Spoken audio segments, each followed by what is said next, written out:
Salut à vous les spectateurs et bienvenue pour cette nouvelle opinion série qui portera sur The Man in the High Castle. Je vous préviens, les opinions séries risquent de pleuvoir pour les semaines à venir. Je pense que vous vous en doutez, les saisons commencent à se finir et j'ai décidé de couvrir plusieurs séries que j'aime bien évidemment, donc ne soyez pas surpris. Une opinion série qui parlera donc de The Man in the High Castle, une série dont la saison 1 s'est terminée il y a de cela un petit moment. Mais j'ai abandonné pendant quelques mois, je l'avoue. Puis j'ai repris les épisodes tranquillement. Et donc cette opinion arrive un peu tard, mais elle arrive, c'est le plus important. Je pense que beaucoup d'entre vous ne connaissent pas cette série. C'est une série originale Amazon. Donc je vais faire un bref résumé pour commencer. The Man in the High Castle nous place dans un contexte uchronique où les Alliés ont perdu la Seconde Guerre mondiale et où les États-Unis d'Amérique sont partagés entre les territoires japonais et les territoires nazis. La série nous dessine donc ce que serait la vie des Américains si les Alliés avaient perdu la guerre et comment un mouvement de résistance essaie désespérément de transmettre à une personne, appelée le maître du haut château, des films d'une importance telle qu'ils pourraient changer la face de la guerre. Je vais commencer par donner un avis général sur cette saison, et comme c'est la saison 1, un avis donc sur la série. Pour ceux que ça intéresse, la série est tirée du roman de Philip K. Dick, roman donc du même nom, et je pense que je vais me le procurer parce que j'ai adoré cette série. Si vous êtes un fan inconsidéré, un féru inconsidéré d'histoire, comme je peux l'être, je vous conseille de foncer la regarder, parce que ça vaut vraiment le coup. Je précise aussi que la série est produite par Ridley Scott. Je pense qu'il n'est pas inconnu pour la majorité. Pour ceux qui ne le connaissent pas, c'est le réalisateur de grands films comme Alien le 8e passager, 1492, Gladiator, La chute du faucon noir, etc., etc. Et on voit à travers la série, même s'il n'est pas réalisateur, sa petite touche quand même. Je ne vais pas rentrer dans le détail ici. Je pense que si vous connaissez le travail de Ridley Scott et que vous regardez la série, je pense que vous ferez les jonctions tout seul. Je trouve que le concept de ce roman et donc de la série est vraiment innovateur. C'est vrai que l'histoire nous paraît tellement évidente que certains ne pensent pas à ce que serait notre vie, en tout cas celle des Américains, si la Seconde Guerre mondiale avait connu un autre destin, si elle avait été perdue par les Alliés. Et donc la série creuse vraiment dans la société américaine comme si c'était une évidence. Et c'est déjà le premier point positif que je pourrais relever dans cette série, c'est qu'il y a vraiment une analyse sociologique de ce monde. On ne se contente pas de prendre cette histoire comme un simple contexte aux péripéties des héros, mais comme le cœur de la série. Et finalement, on voit comment les États-Unis ont adapté leur mode de vie à celui des occupants. À l'ouest, du côté japonais, on a une population qui vit dans un cadre très traditionnel, et du côté est, beaucoup plus grand, on a le territoire allemand, et on vit toujours dans une société, dans un cadre très américain, donc avec des grands quartiers, des immeubles, des villes immenses composées de gratte-ciel, donc, mais avec l'autorité nazie. Donc il y a toujours cette loi très difficile qui règne, comme on a pu la connaître pendant la Seconde Guerre mondiale. Et que ce soit d'un côté ou de l'autre, on remarque que la société américaine est totalement effacée par cette invasion.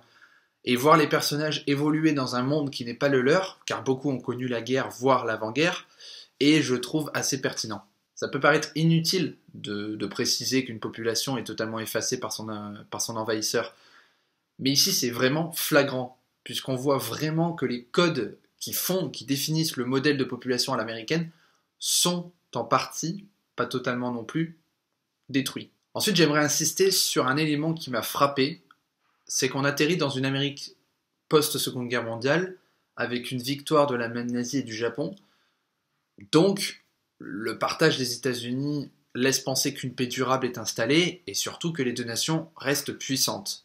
Pourtant, la paix est vraiment fragile. Je ne vais pas vous spoiler en vous disant ça, parce que ça fait partie de l'introduction de la série et du premier épisode, mais on est en 1960, et Hitler est mourant. Donc une bataille pour sa succession est déjà mise en place. Et c'est ça que j'ai remarqué dans la série, c'est que l'Allemagne a beau avoir gagné la guerre, on a vraiment l'impression que la véritable histoire, celle que nous connaissons, l'a rattrapée. Elle est rongée par la corruption, les trahisons, les tentatives de meurtre de tous les côtés, et surtout la paix installée avec le Japon ne tient qu'à un fil. Et il existe toujours des mouvements de résistance qui luttent pour faire parvenir ces fameux films au maître du haut château. parce qu'ils veulent changer la face de la guerre et du monde. La paix et la relation entre les deux factions est très faible. Donc je pense que la série insiste là-dessus, et à travers, on peut voir que les idéologies, surtout celles des nazis, c'est moins flagrant du côté japonais, les idéologies s'effondrent. Je pense notamment au personnage de Joe Blake, donc, qui est un agent secret nazi qui est envoyé pour infiltrer la résistance et récupérer les films, et qui au fur et à mesure de sa mission, et surtout par amour pour l'héroïne, va se demander si les ordres qui suivent sont vraiment humains, si c'est vraiment logique de continuer à faire ce qu'il est en train de faire, si sa mission a un quelconque intérêt. Et pour moi, ce personnage illustre le déclin de l'Allemagne dans la série. Parce qu'en fait, le point central qu'on peut faire ressortir, c'est que même si on avait vraiment eu la victoire de l'Allemagne, les problèmes auraient persisté néanmoins. On aurait fini par gagner un jour ou l'autre, étant donné qu'un tel régime ne peut perdurer. C'est une série qui aussi, à première vue, vu le nom et le contexte qu'on a, donc le paysage des restes de la Seconde Guerre mondiale, un paysage avec la résistance à côté, donc c'est une série qui, à première vue, peut paraître bourrée d'action, mais c'est avant tout une série politique qui dresse des portraits de hauts personnages des deux factions et de la tension qui règne entre eux. Mais niveau action, et je dirais même pas action, je dirais rebondissement, on est servi. Les premiers épisodes sont lourds, je dois l'avouer, l'intrigue doit se lancer, et c'est normal, mais une fois que cette intrigue est lancée, les épisodes nous emportent, puisque les événements que connaissent les personnages s'accumulent, et on arrive très vite à une fin de saison qui est d'ailleurs, je trouve, extraordinaire, avec une tension qui nous tient pendant un long moment. Je parle de la fin de saison, je parle pas de la toute fin du dernier épisode, qui est complètement what the fuck. Je vais en parler dans quelques instants. Mais je parle surtout de la scène finale, de toute l'organisation qui se passe, puisque les trois factions se retrouvent chacune de leur côté mêlées à une affaire qui les concerne, mais chacune des actions va avoir une répercussion sur l'autre. Et je trouve que c'est une mise en scène mais extraordinaire, et ça l'est tout au long de la saison. Alors, je vais vous spoiler un peu, sinon ce serait trop bête. Donc si vous voulez voir la série, je vous conseille de revenir plus tard pour la suite. Donc, les spoilers. En fait, la série prend vraiment une tournure lors de la tentative d'assassinat du prince héritier du Japon, puisque c'est là que les Japonais prennent compte de la gravité de la situation dans la balance du pouvoir aux États-Unis. Ils sont en retard militairement, et surtout, ils voient que l'Allemagne nazie cherche la guerre afin d'étendre encore plus leur territoire. Ils arrivent très vite à comprendre que la personne qui a tenté d'assassiner le prince héritier du Japon était un agent nazi. Et malheureusement, ils ne peuvent pas dire qui est réellement le coupable, c'est pour ça qu'ils partent à la recherche du mari de l'héroïne, puisque s'ils dénoncent le véritable coupable en disant que c'était un agent nazi, la guerre serait déclarée, et c'est exactement ce qu'attendent les nazis. Et comme j'ai dit, ils savent qu'ils sont en retard militairement, ils ne peuvent pas déclarer cette guerre. Cette tournure entraîne beaucoup de choses, étant donné que du côté des films, c'est d'autant plus urgent de les faire parvenir, car les deux factions étant à peu près déstabilisées par la menace de l'autre, la résistance peut tenter d'en profiter, et en même temps, l'Allemagne commence à avancer dans ses plans, mais comme je disais, un tel pouvoir ne peut perdurer, et la série insiste là-dessus, c'est qu'en gros, l'Allemagne et les Japonais ont gagné la guerre, mais ce n'est pas possible.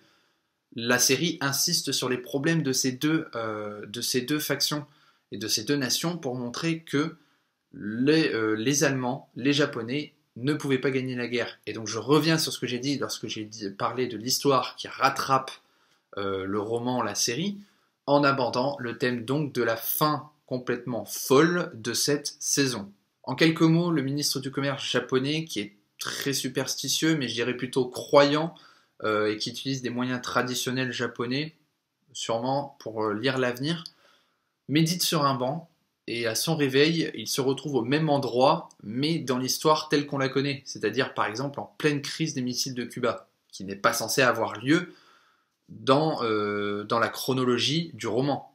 Donc c'est comme ça qu'on arrive vraiment à prendre conscience que la série veut pointer du doigt l'histoire rattrapant les nazis, les japonais, car les faiblesses qui les ont menés à perdre dans la réalité sont détaillés dans cette série, et pour moi cette fin de saison nous confirme cela. C'est une série qui nous montre donc dans un certain sens que l'histoire est telle qu'elle est, et qu'elle reviendra toujours à son point de départ. La victoire des deux factions est peut-être réelle dans le roman, mais ça ne cache pas ses faiblesses et ses reproches, qui font que les deux nations sont vouées à l'échec. Voilà, je pense que c'est à peu près tout ce que l'on peut dire en gros sur The Man in the High Castle.